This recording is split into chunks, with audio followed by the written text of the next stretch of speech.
Buenas tardes, equipo Softies. ¿Qué tal? Les saluda Zdenka Moreno y pertenezco al área de Supply Chain. Antes de todo, quiero agradecer a Softies por cuidarnos de forma integral, tanto en la salud física como emocional. En esta ocasión, siguiendo el ciclo de charlas COVID, vamos a hablar acerca del síndrome post-COVID. Y a continuación les voy a presentar a nuestro querido doctor Jimmy Chimpana y Claudia Cadenillas, quienes nos van a comentar al respecto. Por favor, doctor, ¿nos podría comentar cómo es la realidad aquí en Perú? Gracias, Zdenka. Muy bien, familia Softies. Como saben, estamos en esta segunda ola del COVID-19 que nos está afectándonos a todos los peruanos. Tenemos muchos casos, por ejemplo, tenemos más de 1.900.000 peruanos que se han contagiado con este virus letal. Y de esta cantidad, por lo menos 195.000 peruanos han fallecido durante este periodo, ¿no? Y si nosotros nos preguntamos cómo están nuestros soportes, nuestros servicios de salud, vemos pues que las camas UCI son inexistentes en muchos días. Y cuando tenemos algo de camas UCI no llegan ni a los 40, 50, a veces 100 camas en el mejor de los casos, y distribuidos a nivel nacional, que está diluido todo este soporte, ¿no? Y si nosotros nos preguntamos entonces cómo estamos yendo entonces con el tema de la vacunación, porque algo se tiene que hacer, ¿no? Y nuestra tasa de vacunación está más o menos en el 10% de la población objetivo, más o menos 2,5 millones de peruanos están vacunándose. Y a ese ritmo, doctor, ¿cuándo podríamos nosotros tener al menos el 100% de vacunación? Esta pregunta es bien difícil de contestar. ¿Por qué? Porque no depende solamente de la capacidad logística que tiene el peruano o que tiene el Perú para poder hacer la vacunación, sino también depende de la dotación de vacunas que vamos a recibir. Actualmente, más o menos por día, estamos entre 100 a 140.000 vacunas día que se están dándose, ¿no? Esta tasa es la que nos marca cómo se están generándose estas dos olas, ¿no? A la fecha, por ejemplo, nosotros tenemos hemos pasado la cantidad de fallecidos que han llegado en el pico máximo el 17 de abril, donde hemos tenido 433 fallecidos. Y eso, si nosotros lo llevamos más o menos cada 4 o 5 minutos, un peruano estaba falleciendo. Mucho dolor, mucho impacto. Perfecto. Doctor, ¿y nos podría comentar acerca cómo ha ido la evolución de este tratamiento? Bien, una vez que nosotros nos contagiamos, ¿no? Tenemos que continuar y hacer el tratamiento. Para eso, por ejemplo, ha habido varias etapas, ¿no? El tratamiento que se dio en el mes de marzo, en el mes de agosto y en el mes de ahora, cómo se ha estado generándose, ¿no? Entonces, por ejemplo, nosotros tenemos en la parte de tratamiento, en el mes de marzo empezó todo con el tema de que empezamos con la ivermectina. Y todo era en realidad a estudios empíricos que se tenían in vitro, y empezamos a usar ivermectina. En ese mismo momento también apareció otro tratamiento que era el dióxido de cloro, ¿no? La lejía que nosotros estamos teniendo, ¿no? También apareció, por ejemplo, como tratamiento la citromicina, un antibiótico. Y de todos esos, ninguno ha quedado. Todos esos tratamientos los damos en rojo, no han sido aceptados y no nos han generado mayor beneficio, ¿no? Y también lo único que ha quedado de ahí ha sido el paracetamol. Nosotros en la planta, por ejemplo, teníamos bastante impacto cuando le decíamos en negativo, o cuando le damos al trabajador, tome paracetamol. ¿Y qué decía el trabajador? ¿Cómo me van a dar solo paracetamol si está viniendo un virus que está matando a un montón de personas a nivel mundial? Y no creían. Y entonces, ¿qué es lo que buscaban? Otro tipo de medicamentos. Y esa automedicación nos ha generado gran cantidad de fallecidos a nivel de todo el país, ¿no es cierto? En agosto, por ejemplo, se han empezado a usar más medicamentos. El Ministerio de Salud aprobó nuevos medicamentos, por ejemplo, la dexametasona y la ceftriaxona. Mejor dicho, que en agosto la población empezó a utilizar de manera de automedicación la dexametasona, cuando no estaba indicado en el tratamiento domiciliario, ¿no? ¿Y qué hacían muchos de estos trabajadores, o mucha de esa población utilizaba dexametasona y ceftriaxona inyectables, pensando que eso iba a ir a ayudarles para poder contrarrestar esta infección? Pero han generado más efectos colaterales. Con los estudios no se ha podido determinar que estos medicamentos han generado más fallecidos en las personas que los han utilizado en su domicilio. Este medicamento del corticoide está muy bien indicado, pero cuando el paciente está en hospitalización y bajo un soporte de oxígeno, ¿no? Y ahora a la fecha también este año han salido nuevos medicamentos, como por ejemplo la colchicina, que no ha funcionado, pues lo colocamos en rojo, ¿no? Y la aspirina, el uso de la aspirina en el tratamiento domiciliario no está bien indicado. ¿Y de qué es lo que está quedándonos? Solamente antiinflamatorios, paracetamol y el oxígeno. Y en esta parte quería hacer bastante hincapié. Sabemos que tenemos el problema de que no hay camas UCI y nos quedamos con nuestro familiar en casa, por ahí logramos conseguir un balón de oxígeno o tal vez un concentrador de oxígeno y queremos retener a nuestro familiar el máximo tiempo posible, ¿no? Pero tenemos un punto de corte. El punto de corte es si tu familiar tiene menos de 92% de saturación de oxígeno, ese paciente debe de irse ya a un hospital. Hasta ese momento nada más puedes tener a tu familiar en casa. De ahí sí o sí debemos de llevarlo hacia un hospital para buscar mayor soporte. Es importante también mencionarles que ya la ciencia está avanzando y están saliendo nuevos medicamentos. Por ejemplo, la terapia monoclonal que se está utilizándose es algo que recién ha sido aprobado por la FDA, y este medicamento, por ejemplo, se utiliza en personas que tengan algún grupo de riesgo y se hayan contagiado, y inicialmente podemos tratarlo. Ese medicamento no lo tenemos en el Perú, pero es muy importante mencionarlo y que se sepa. Muchas gracias, doctor. Más bien, es decir, es importante mencionar y aclarar, por favor, que no se automediquen. Sí. Eso es importantísimo. A la fecha, por ejemplo, no hay droga que prevenga la exposición contra el COVID.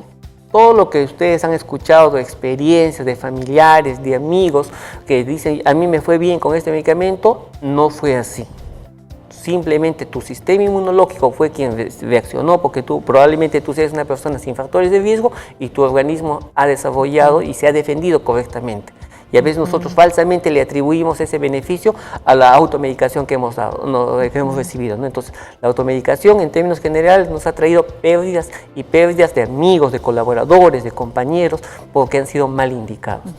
Ahí yo puedo contar como experiencia personal. A mí me dio COVID y cuando me dieron la receta médica para tomar corticoide, ahí yo dije, no, o sea, no tomo. No, o sea, yo en verdad no quería tomarlo porque sí tenía las noticias, sabía de información que en los primeros días no era bueno, ¿no? En ese primer estadio. Entonces, yo sí tuve como una reacción de rechazo a la receta y a todos los medicamentos. Ahora, me fui a atender con un doctor. O sea, no me fue al doctor a la casa, me atendió y todo y me dio la receta. Entonces, 4 días yo no tomé. Pero el 5.º día, o sea, no tomé ninguna pastilla, solo paracetamol. Y el 5.º día yo llamé al doctor porque me estallaba la cabeza. O sea, el dolor era demasiado fuerte. Y pues el doctor me dijo, ¿por qué no has empezado con el tratamiento? Entonces, ahí, o sea, el sistema inmunológico que tú dices, Jimmy, entonces, o sea, sí es distinto, ¿no? En todas las personas. De reaccionar, de repente yo lo he tenido fortalecido en su momento, pero ya estaba avanzando, ¿no? La enfermedad, y en el 5.º día ya me dolía demasiado la cabeza y debía iniciar ya el tratamiento. Bien, es muy importante tomar en cuenta la experiencia que nos menciona Claudia, porque los corticoides no deben de ser indicados durante la primera etapa de la enfermedad, porque lo que hace es baja tu sistema inmunológico, y el COVID, como sabemos, también te baja el sistema inmunológico, entonces tu sistema inmunológico va a estar por el piso. Entonces no se debe de utilizar en la primera etapa de la enfermedad. Solamente está indicado el uso de los corticoides si es que uno está en hospitalización y 2, si es que está bajo soporte de oxígeno. Y eso significa que nosotros estemos con saturaciones de oxígeno menores a 92. Si nosotros nos medimos ahorita la saturación, entonces casi al 100% seguro de decirte que estás entre 98 y 99%. Igual, 97, 98, 99%. Incluso de 96 en adelante es lo normal. Entonces, ¿qué es lo que sucede? Nosotros nos contagiamos del COVID. Entonces, lo que viene un estrés, de una desesperación a tratar de sanarnos, ¿no? De curar. Y entonces vamos y tomamos a veces de una manera a la farmacia o algún otro lugar, o alguien nos aconseja que me han colocado un inyectable y me ha ido bien. Probablemente le fue bien, ¿por qué? Porque estaba en la segunda etapa, en la fase inflamatoria. A él sí le fue bien porque estaba ya en una etapa que lo requería. Pero en la primera semana, donde la gente se desespera más, es en ese momento donde no debemos de usar estos corticoides, porque nos han traído muchos efectos adversos. Perfecto. Ahora, a continuación, hablemos de una correcta cuarentena, doctor Jimmy. Por favor, ¿nos podría dar esos tips? Perfecto. Una vez que ya nos hemos contagiado y ya tenemos bien definido que no debemos usar la automedicación, entonces debemos saber cómo vamos a hacer entonces nuestra correcta cuarentena. Nuestra correcta cuarentena, primeramente todos en esta etapa, en este momento, debemos de utilizar nuestro móvil para podernos comunicar, tener nuestros números de emergencia, ¿no? Luego, es importante que nosotros tengamos nuestros productos de higiene personal, para lavado de manos, sí es importante tener ese detalle, ¿no? Los pañuelos, usar la mascarilla. Les habíamos recomendado que aún una persona que está contagiada, el uso de la mascarilla estando contagiada, va a hacer que desarrolle menos síntomas. Antes eso no se sabía y eso lo hemos recomendado siempre, ¿no?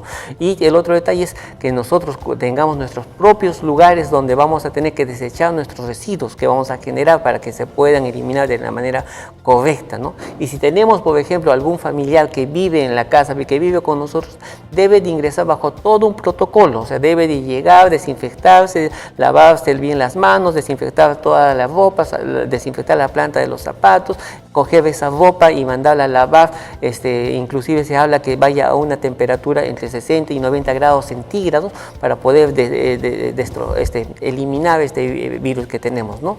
Y en la medida de lo posible, cuando nosotros estemos haciendo nuestra cuarentena, estemos aislados en una sola habitación.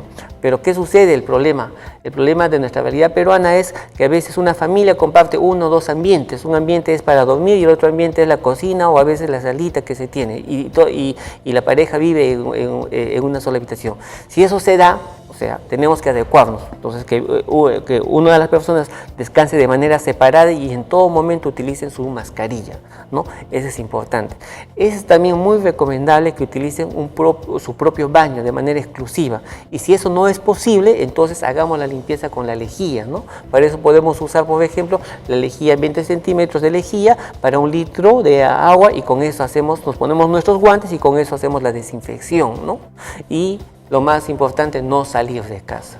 Respetemos esos 14 días que manda la norma. ¿Por qué son 14 días? Porque el virus más o menos está en tu organismo, se replica entre 8 y 10 días y damos 4 días más de seguridad y después recién pasa todo el periodo y uno puede salir, ¿no? Sí, les recomendamos también que todas las personas que se hayan contagiado tengan su plan de emergencia. ¿Cómo es esto? Tengamos un número al cual llamar cada vez que nuestra saturación baje a menos de 94. Para eso, Softis les ha entregado a cada trabajador un pulsioxímetro. Entonces es importante, por eso se ha realizado. Debe ser una de las pocas empresas que ha dado a cada trabajador un pulsioxímetro para poderlos monitorear y él también pueda tomar decisiones. Así es. Doctor, y aquí hablando acerca de una correcta cuarentena, me queda a mí clarísimo que hay que tener un móvil, los números adecuados, a quién llamar, pero también es importante mencionar que solamente tener esos números y no estar tampoco leyendo noticias, porque eso también podría afectar el estado de ánimo del paciente. Exacto, ese tema sí va a generar bastante impacto, ¿no? Y por eso siempre tenemos por el soporte acá de Claudia, por ejemplo, que nos va a compartir cómo debemos de manejar este problema. Sí, de hecho las noticias, ¿no? Las noticias a veces nosotros queremos como sobreinformarnos, ¿no? O sea, como mientras más información tengamos, mejor vamos a tomar mejores decisiones. Sin embargo, ahora por el COVID, sí nos hemos saturado más bien de información inclusive que no sabemos de qué fuente es, ¿no? Si es que realmente es cierta. Entonces sí tenemos que ir con cuidado, ¿no? Para saber qué cosa es lo que estamos leyendo y que no nos movilice de una manera no saludable, ¿no? Emocionalmente. Sí. ¿Y nos podrías mencionar un poco acerca del impacto mental aquí en Perú? ¿Cómo estamos? Sí, de hecho acá a nivel nacional el MINSA ha implementado varios establecimientos de atención para la atención mental para muchas personas en diferentes regiones de nuestro país, ¿no? De hecho, tenemos ya más de 961.000 establecimientos y la mayoría de la atención que el MINSA nos reporta es que han sido por casos de ansiedad y de depresión, o sea, que ha aumentado esta atención de las personas. Entonces, estamos frente a patologías que han marcado, ¿no? Por un lado tenemos la depresión, que puede deberse también al encierro, ¿no? Al aislamiento que estamos teniendo, al cambio de rutinas, a las pérdidas que también tenemos, la ansiedad por el temor también al contagio, ¿no? El temor a a poder salir a la calle y tomar ciertas medidas para evitar contagiarnos, evitar enfermarnos. Entonces, la ansiedad y la depresión están siendo como los trastornos más, ¿no? más diagnosticados a la fecha. Y a nivel de Latinoamérica, acá les he mostrado, ¿no?, cómo estamos. En realidad, Chile y Perú están como a la par en cuanto al problema de salud mental, ¿no? Y luego sigue Argentina y México, ¿no? Y cuando hablamos del impacto de la salud mental, estamos hablando desde el diagnóstico de la persona con COVID en adelante, ¿no? O sea, luego que ha superado también la enfermedad, cómo es que evoluciona a nivel mental. Perfecto. Y bueno, ahora la pregunta es, ¿cómo afrontamos nosotros al saber que somos positivos al COVID? ¿Sí? ¿Cómo afrontar esa noticia? ¿Cómo comportarnos? Sí, a veces aparecen diversos pensamientos, Zdenka, Jimmy. De hecho, las personas empiezan a dispararse mentalmente, ¿no? Empieza uno a decir, esto no puede ser que me esté pasando. Inclusive cuando me hicieron la prueba a mí, yo sí estuve en silencio y en algún momento con Jimmy conversábamos sobre este tema que no tenía en verdad palabra en ese momento para decir, bueno, ¿y ahora qué hago, no? O sea, me quedé en silencio porque ya tenía los síntomas y dije, bueno, lo que falta es que ya me den el positivo y a ver qué voy a hacer, ¿no? ¿Cuál es el siguiente paso? Y me quedé en silencio y luego ya reaccioné y dije, bueno, ok, doctor, ¿qué hay que hacer, no? O sea, ¿qué tenemos que hacer mi esposo y yo en la casa? Entonces, a veces uno puede quedar en shock por la noticia, ¿no? Por el resultado. También hay personas que reaccionan inmediatamente y dicen, bueno, ya, ¿cuáles son las medidas? Tal vez las personas que tienden a la practicidad, ¿no? También mucho influye la personalidad del individuo, de la persona que está saliendo positivo al COVID. Aparecen pensamientos como, mi familia se va a preocupar por mí, no quiero estresarlos. Ya empezamos a tener esta preocupación nosotros también por nuestro alrededor. O sea, ¿qué voy a tener que hacer? ¿Voy a tener que aislarme? ¿No? Van a tener que separarme mis platos. Por ahí, día con día, aparecen otros síntomas. Tengo fiebre, aparece la tos, se me va el gusto, el olfato. ¿Y mañana cómo estaré? ¿No? ¿Qué vendrá mañana? ¿Necesitaré cama UCI? Y ese es un temor muy, muy frecuente. Es el más frecuente de todos los casos de COVID porque usualmente relacionamos COVID con muerte, ¿no? Es como, ¿qué más va a pasar? ¿Qué más me va a pasar? Sí, a mí, por ejemplo, me pasó que cuando daba los resultados, porque esa es una de las funciones más que realizo, y la gente tiene dos conductas. Uno, se queda callado, y así, y luego lo primero que se preocupan es en sus hijos. Eso es lo que, o sea, ¿qué va a ser de mis hijos? Y algunos se preocupan, ¿qué va a ser de mis papás? Porque he estado hablando con ellos. Esos son los dos grupos donde hemos visualizado, ¿no? Y entonces les genera una gran tensión. Entonces nosotros obviamente podemos dar el soporte físico, pero el soporte emocional no lo podíamos dar. Entonces Claudia nos está dándonos ese soporte, ¿no? Sí, Jimmy. Es tanto el miedo por el avance de la enfermedad de la persona que está sufriendo ¿no? el virus, como la preocupación por la familia. ¿Qué voy a hacer? ¿Cuáles son las siguientes acciones para ellos? Entonces, como recomendación, primero es aceptar lo que está sucediendo, ¿no? Aceptar la situación, aceptar que he dado positivo y aceptar también el sentir emocional. ¿Qué cosa es lo que yo estoy sintiendo? ¿Qué emoción? ¿Qué sensación tengo también en mi cuerpo? Porque cada emoción va acompañada de una sensibilidad corporal. El miedo, por ejemplo, podemos estar sudando las manos, o hay personas que de repente tienden a temblar. Entonces, ser conscientes en ese momento de cómo está reaccionando mi cuerpo, mi mente y también emocionalmente cómo me estoy sintiendo. Luego, es importante organizar las actividades en casa, tomar las medidas correspondientes, como Jimmy ha mencionado, ¿no? O sea, una correcta cuarentena, que es lo que hay que hacer en el hogar. ¿Por qué? Porque eso también nos va a traer mayor calma. También la persona que tiene la enfermedad va a tener recursos dentro de su aislamiento. Es necesario que cada persona que dé positivo descubra en ese momento qué qué cosas podría hacer estando en aislamiento. Porque consideremos que va a estar Jimmy, ¿cuántos días? Alrededor 14 de días. 14 Mínimo días. Mínimo 14 días. Y lo contabilizamos nosotros en Softis desde el día de la prueba, ni siquiera desde su primer síntoma. 14 días desde el día de su prueba donde salió positivo. Claro. Entonces, son varios días que va a estar sola la persona. Y si, por ejemplo, le gusta pintar, dibujar, si a la persona le gusta tejer, hacer manualidades, digamos, alguna actividad que lo mantenga ocupado dentro de lo que su cuerpo le permita, ¿no? Dentro de lo que la enfermedad también le permita, que lo haga, porque mentalmente también va a estar concentrada en otra actividad y va a distraer también un poco su mente de la evolución de la enfermedad, de los síntomas que pueda tener, sin descuidar su tratamiento, ¿no? También es necesario pensar un día a la vez, ¿no? A veces estamos más allá que acá, pensamos mucho en lo que va a pasar, ¿no? ¿Cómo me pondré después? ¿Qué va a pasar mañana? ¿No? Ok, si hoy tengo la tos, me concentro en que cómo la puedo calmar en este momento, me tomo mi jarabe, sigo las pautas de mi tratamiento hoy día. Mañana será otro, ¿no? Mañana veré cómo amanezco para poder estar avanzando, pero concentrados en que cada día vamos a estar de manera distinta, pero el presente es cómo estoy ahora. Y también mantener la comunicación, que es muy importante, ¿no? De hecho, ya lo hemos conversado en varios momentos de los conversatorios que hemos tenido. La comunicación es clave porque va a hacer también que nosotros no nos desliguemos totalmente de nuestros parientes, de nuestros amigos.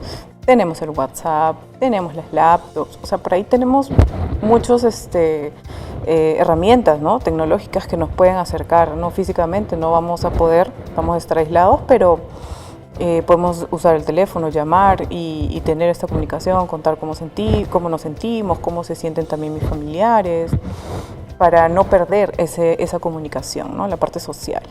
Y una vez que ya, es decir, pasamos esa cuarentena, cuando podemos decir vencimos al COVID, ¿qué hacemos ahora?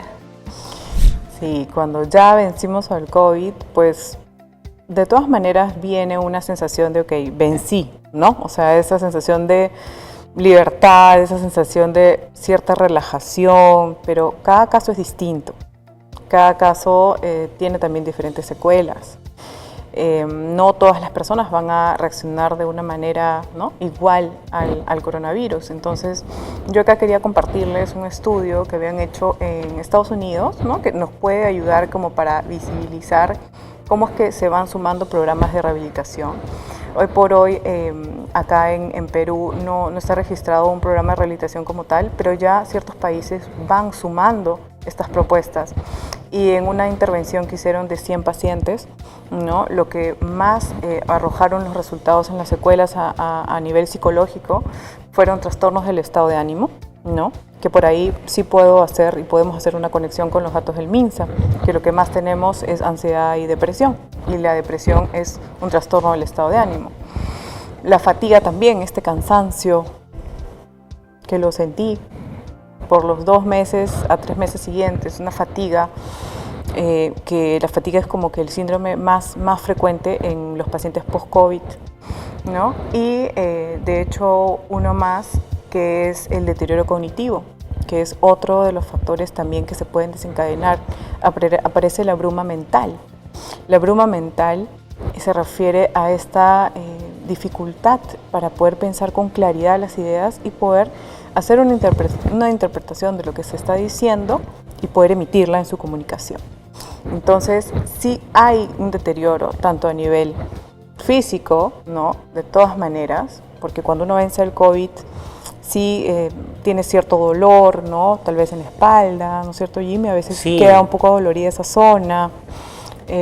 O de repente las personas que han ingresado a UCI ya sí tienen mayor dolor, ¿no?, a nivel crónico en las piernas. Ahí viene justamente el término del conversatorio, ¿no? Ahí viene ya todo lo que es el síndrome post-COVID, ¿no? Donde vienen los malestares a nivel del pulmón, donde viene la fatiga, la dificultad para respirar. Algunos no se reincorporan y no caminan rápido después de los 14 días, otros hacen dolores de cabeza y hacen cefaleas que van incluso en picos, ¿no? Otro grupo persiste con la Dolores tos que que es muy molesta y genera, ¿no? Y después también muchas personas también han desarrollado hipertensión como secuela, ¿no? Y algunos han hecho hasta diabetes. O sea, y en un grupo de damas mayores de 40 años está viendo inclusive problemas de la inflamación de la tiroides, ¿no? Y con todo esto más los problemas psicológicos que tenemos, o sea, sí realmente es un problema que debemos de comentarlo. Sí, efectivamente. Entonces es necesario prestar atención a la parte física, estar atentos a nuestro cuerpo y tomar las decisiones necesarias para atenderlo. Si es necesaria terapia física, pues hacerla. También a nivel mental y emocional sí va a haber un impacto, ¿no? De hecho, a las emociones, inclusive el temor puede detonarse a raíz de un diagnóstico de COVID. Hay más temor a salir, la gente a veces se quiere quedar, ¿no? Como en casa, como en la burbuja, y cuidados ahí y temen salir a la calle por temor a reinfectarse, ¿no? También a nivel social, ¿no? Y aquí soy incisiva con la comunicación, ¿no? A veces las personas por el temor también al estigma, ¿no? Porque a veces, de hecho, la discriminación hoy por hoy se da a las personas que han tenido COVID.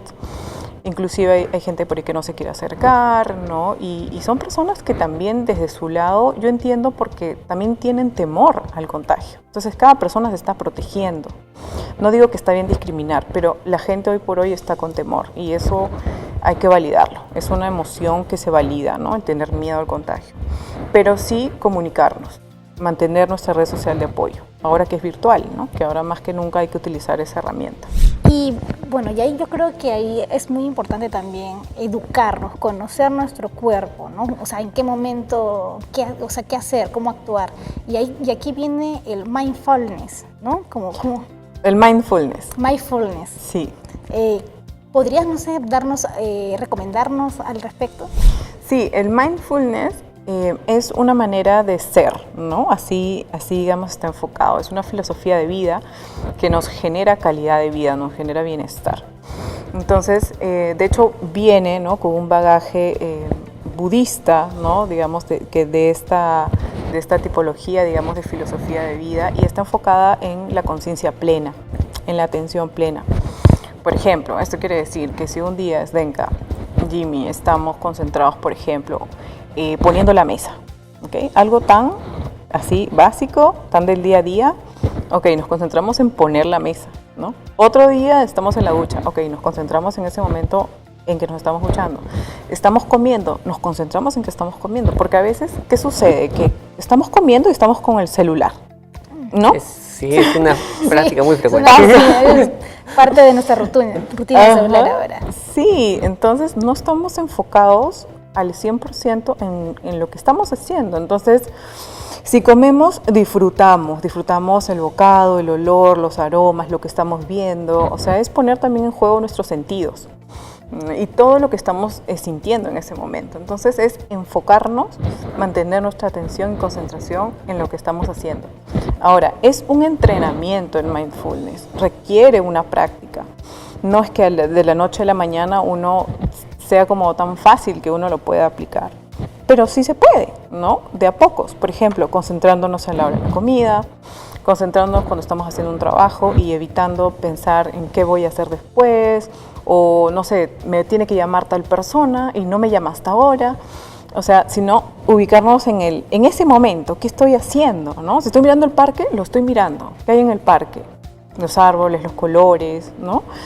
Y la práctica de esta manera, digamos, de ser, esta práctica del día a día va a ayudar a que también se refuerce la parte cognitiva nuestra, que está hoy por hoy media desequilibrada, porque nuestra concentración y nuestra atención debido a la pandemia también se puede ver afectada por el aislamiento. Tenemos que hacer muchas actividades en casa.